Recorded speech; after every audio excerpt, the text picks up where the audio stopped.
So I was thinking, I've been basically kind of like came out about the weight loss recently because I decided to stop hiding, wearing these big clothes. And people at work immediately noticed.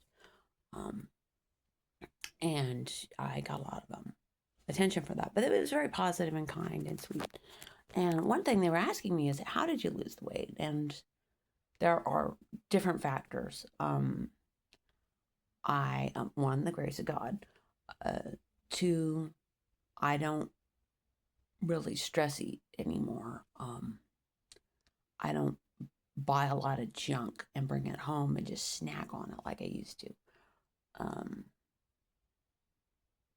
I'm very careful with the sugar, things like that. And the really, I think the biggest probably is two things. I stopped taking the Wellbutrin. I became allergic to it. And the second one was what? Meow. I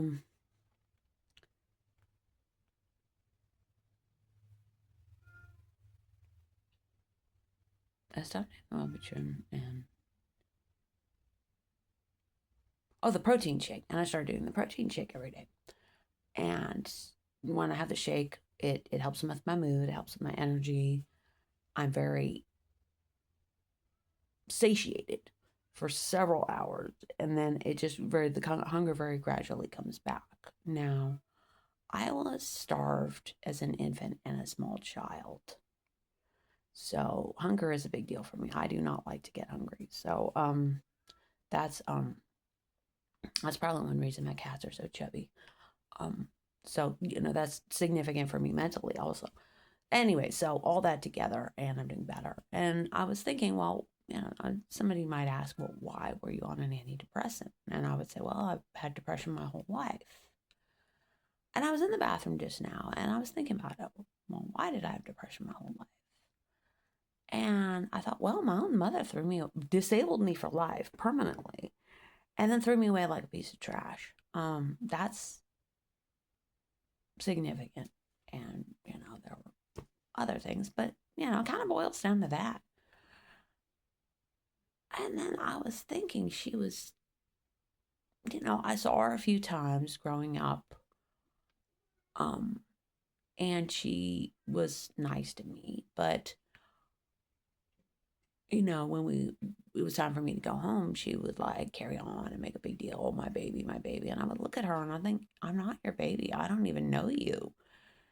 And, I always thought she was being a drama queen, and it was very off putting. I didn't like it.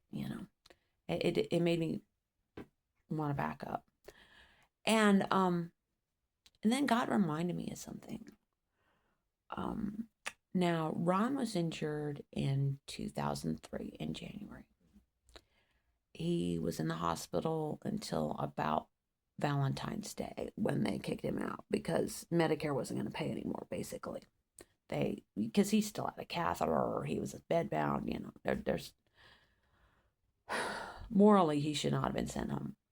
And it was just me, taking care of him. And they actually sent a social worker to check on me and see how I was doing. And I passed, except I had some. Remember, Ron wasn't walking. And we were in the largest place we'd ever lived, which is this 1,100 square foot duplex. It was kind of long from front to back. And he was in the back.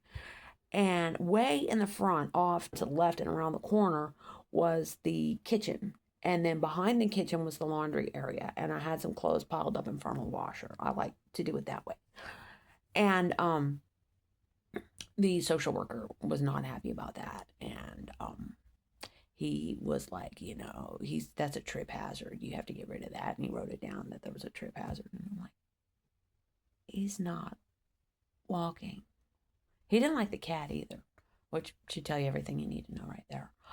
He kept going on about the animals. I'm like, it's two cats. What do you care? And the cat, and Shadow loved Ron with such devotion. It was so good for him. Anyways, so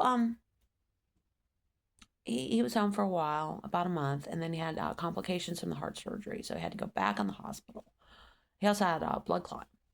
And he was there for 3 weeks, and then he came back again and stayed.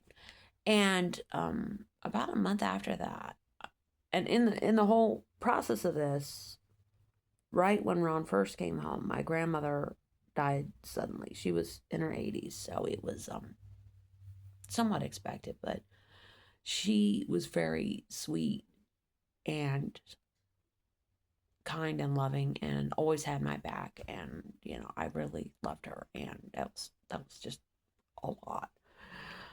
And so a couple months later I had this dream, and this woman came to me. Now, my birth mother, whenever I met her in real life, she was very, she had the blonde hair, the makeup, very dramatic and polished and elegant and, um,